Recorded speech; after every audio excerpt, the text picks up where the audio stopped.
News 18 ವರದಿಗೆ ಎಚ್ಚೆತ್ತ ಸರ್ಕಾರ. ಶಿಥಿಲ ಶಾಲೆಗಳಿಗೆ ದುರಸ್ತಿ ಭಾಗ್ಯ. 130 ಶಾಲೆಗಳಿಗೆ ಕಾಯಕಲ್ಪ. 1.5 ಕೋಟಿ ಅನುದಾನ ರಿಲೀಸ್. ಉತ್ತರ ಕನ್ನಡದಲ್ಲಿ ನ್ಯೂಸ್ 18ನ ಬಿಗ್ ಇಂಪ್ಯಾಕ್ಟ್. ವಿದ್ಯಾರ್ಥಿಗಳ ಧನ್ಯವಾದ. ಶಿಥಿಲ ಶಾಲೆಗಳಿಗೆ ಮುಕ್ತಿ. ಇದು news 18 big impact story.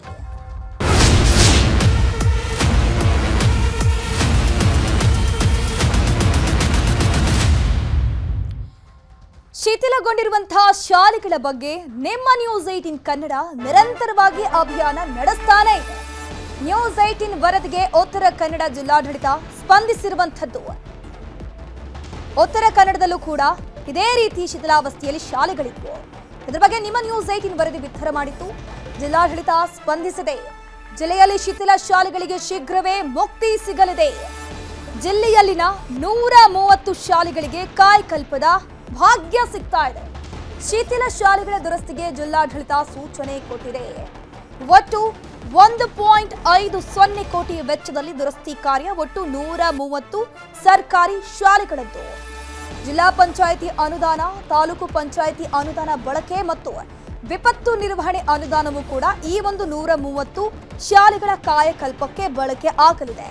News 18ಗೆ ಜಿಲ್ಲಾ ಪಂಚಾಯಿತಿಯ ಸಿಇಒ ದಿಲೇಶ್ ಮಾಹಿತಿ ಕೊಟ್ಟಿದ್ದಾರೆ. ಸೆಪ್ಟೆಂಬರ್ 20ರಂದು ಶಿಥಿಲ ಶಾಲೆಗಳ ಬಗ್ಗೆ ಸಮಗ್ರ ವರದಿಯನ್ನ ಮಾಡಿತ್ತು ನಿಮ್ಮ ನ್ಯೂಸ್ 18. ನ್ಯೂಸ್ 18 ವರದಿಯ ಬೆನ್ನಲ್ಲೇ ಅನುದಾನ ರಿಲೀಸ್ ಆಗಿದೆ. ನ್ಯೂಸ್ 18ಗೆ ವಿದ್ಯಾರ್ಥಿಗಳ ಪೋಷಕರು, ಶಿಕ್ಷಕರು ಧನ್ಯವಾದ ತಿಳಿಸಿದ್ದಾರೆ.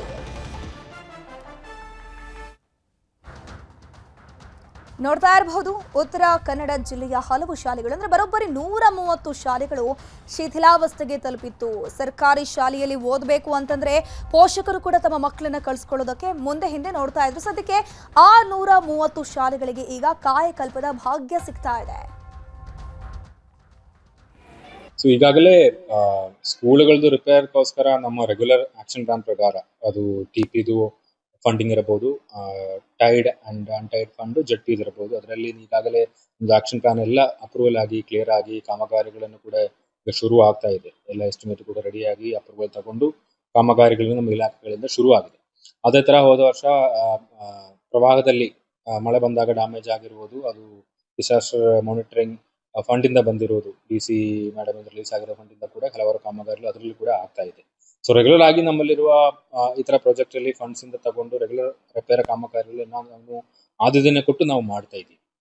ಮತ್ತೆ ಏನಾದರೂ ಇಶ್ಯೂಸ್ ಮತ್ತೆ ಕಂಡು ಬಂದರೆ ಅದರಲ್ಲಿ ಕೂಡ ನಾವು ಗವರ್ಮೆಂಟ್ ಇಂದ ಮತ್ತೆ ಸಪೋರ್ಟ್ ನೀಡಿಕೊಂಡು ಅದರನ್ನು ಕೂಡ ನಾವು ಕಾಮಗಾರಿಗಳನ್ನು ತಗೊಳ್ತೀವಿ. ಈಗಾಗಲೇ ಎಲ್ಲಾ ಕಾಮಗಾರಿ ನಮ್ಮ ಆಕ್ಷನ್ ಪ್ಲಾನ್ ಅಲ್ಲಿ ಬಂದಿರುವ ಕಾಮಗಾರಿಗಳನ್ನೆಲ್ಲ ಎಸ್ಟಿಮೇಟ್ ರೆಡಿ ಆಗಿ ಅಪ್ರೂವಲ್ ತಗೊಂಡು ಕೂಡ ಕೆಲಸಗಳನ್ನು ಕೂಡ ಹಲವಾರು ಕಡೆ ಶುರು ಆಗಿದೆ. ಮೊದಲನೇದಾಗಿ ನಾನು ನ್ಯೂಸ್ 18 ಕನ್ನಡಗೆ ಧನ್ಯವಾದಗಳನ್ನು ಹೇಳಲಿಕ್ಕೆ ಬಯಸ್ತೇನೆ. ನಮ್ಮ ಜಿಲ್ಲೆಯಲ್ಲಿ ಒಂದು ಶಾಲೆಗಳ ಪರಿಸ್ಥಿತಿ ಅಂದರೆ ಶಾಲೆಗಳು ಶಿಥಿಲಾವಸ್ಥೆಯಲ್ಲಿ ತಲುಪಿರೋ ಬಗ್ಗೆ ನ್ಯೂಸ್ 18 ಕನ್ನಡ ಒಂದು ವರದಿಯನ್ನು ಬಿತ್ತಿಸಿ ಒಂದು ಜಾಗೃತಿಯನ್ನು ಮೂಡಿಸುವಂಥ ಕೆಲಸವನ್ನು ಸರ್ಕಾರಕ್ಕೆ ತಲುಪಿಸುವಂಥ ಕೆಲಸನ ಮಾಡಿತ್ತು. ಅದರ ಫಲವಾಗಿ ಇಂದು ನಮ್ಮ ಏನು ಶಾಲೆಗಳಿವೆ ಅವುಗಳನ್ನು ದುರಸ್ತಿ ಮಾಡಲಿಕ್ಕೆ, ಎಲ್ಲೆಲ್ಲಿ ಶಿಥಿಲಾವಸ್ಥೆಯಲ್ಲಿದೆ ಅದನ್ನು ದುರಸ್ತಿ ಮಾಡಲಿಕ್ಕೆ ಒಳ್ಳೆ ರೀತಿಯ ಅನುದಾನವನ್ನು ಬಿಡುಗಡೆ ಮಾಡಿದೆ. ಇದರಿಂದ ಭಾಳಷ್ಟು ನಮ್ಮ ಜಿಲ್ಲೆಯ ಒಂದು ದುರಸ್ತಿಗಳು ಅಂದರೆ ಶಿಥಿಲಾವಸ್ಥೆ ಶಾಲೆಗಳು ಉತ್ತಮ ಕಟ್ಟಡ ನಿರ್ಮಾಣ ಆಗಲಿದೆ. ಇನ್ನೊಂದು ಅನುದಾನ ಏನು ಮಂಜೂರಿ ಆಗಿದೆ, ಬಟ್ ಈ ಕಟ್ಟಡ ನಿರ್ಮಾಣ ಕಾಮಗಾರಿ ಇನ್ನೊಂದು 2 ತಿಂಗಳಲ್ಲಿ ಸ್ಟಾರ್ಟ್ ಆಗ್ತದೆ ಅಂತ ಹೇಳ್ತಾ ಇದ್ದಾರೆ. ಅದು ಆದಷ್ಟು ಬೇಗ ಆಗಬೇಕು. ಮಳೆ ಜಾಸ್ತಿ ಇರ್ತದೆ, ಇಂತಹ ಸಂದರ್ಭದಲ್ಲಿ ಮಣ್ಣಿನ ಗೋಡೆಗಳಿರೋ ಶಾಲೆಗಳಿದ್ದಾವೆ, ತುಂಬಾ ದುರಸ್ತಿಗಳು ಹಂಚಿನ ಶಾಲೆಗಳಿದ್ದಾವೆ. ಅವುಗಳನ್ನೆಲ್ಲ ದುರಸ್ತಿ ಮಾಡಿ ಹೊಸ ಕಟ್ಟಡ ಕೊಡೋದು ಅತಿ ಅವಶ್ಯಕವಾಗಿತ್ತು.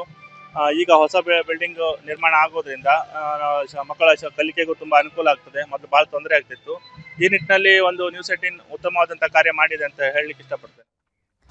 ಶಿವಮೊಗ್ಗ ಜಿಲ್ಲೆಯ ತೀರ್ಥಹಳ್ಳಿ ತಾಲೂಕಿನ ದೇವಂಗಿ ಗ್ರಾಮದಲ್ಲಿ ನಡೆದ ಜೀಪ್ಗಳ ಆಫ್ ರೋಡ್ ರೇಸ್ನಲ್ಲಿ ಜೀಪ್ ಒಂದು ಪಲ್ಟಿಯಾಗಿದೆ. ಕಾಡಿನ ಮಧ್ಯದಲ್ಲಿ ನಡೆದ ಆಫ್ ರೋಡ್ ರೇಸ್ ವೇಳೆ ಜೀಪ್ ಪಲ್ಟಿಯಾಗಿರುವಂಥದ್ದು. ಈ ಒಂದು ಪಲ್ಟಿಯ ಘಟನೆಯಲ್ಲಿ 2 ಚಾಲಕರು ಪ್ರಾಣಾಪಾಯದಿಂದ ಪಾರಾಗಿದ್ದಾರೆ.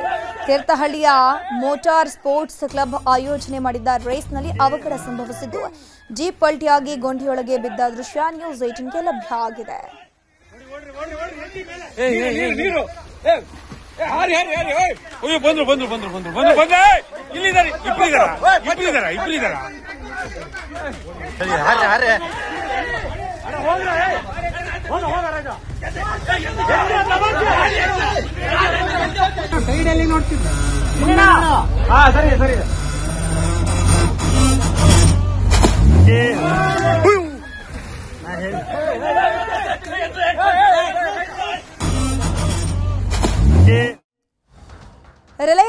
ಸಮೂಹ ಸಂಸ್ಥೆಗಳ ಮುಖ್ಯಸ್ಥ ಮುಖೇಶ್ ಅಂಬಾನಿ ಅವರು ತಿರುಮಲ ತಿರುಪತಿ ದೇಗುಲಕ್ಕೆ ಭೇಟಿಯನ್ನು ಕೊಟ್ಟಿದ್ದಾರೆ.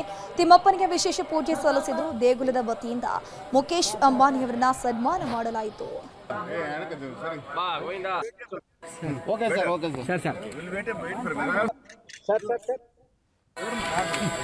भैया भैया थोड़ा हाथ निकल सर. Okay sir. एनक एनक एनक सर साइड कम से कम हां सर सर अच्छा sir IP Ujjain sir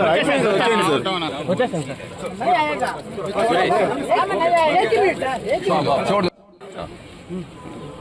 sir आया.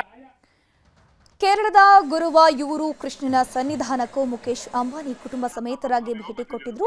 ಗುರುವಾಯೂರು ದೇವಸ್ವಂ ಬೋರ್ಡ್ನ ಅಧ್ಯಕ್ಷ ವಿಕೆ ವಿಜಯನ್ ಅಂಬಾನಿ ಅವರನ್ನ ಬರಮಾಡಿಕೊಂಡ್ರು. ಆ ಬಳಿಕ ಗುರುವಾಯೂರು ದೇವಸ್ವಂ ಬೋರ್ಡ್ ನಿರ್ಮಿಸೋಕೆ ಉದ್ದೇಶಿಸಿರುವಂತಹ ಮಲ್ಟಿ ಸ್ಪೆಷಾಲಿಟಿ ಆಸ್ಪತ್ರೆಗೆ ಮುಖೇಶ್ ಅಂಬಾನಿ 15 ಕೋಟಿ ರೂಪಾಯಿ ದೇಣಿಗೆ ನೀಡಿದ್ರು.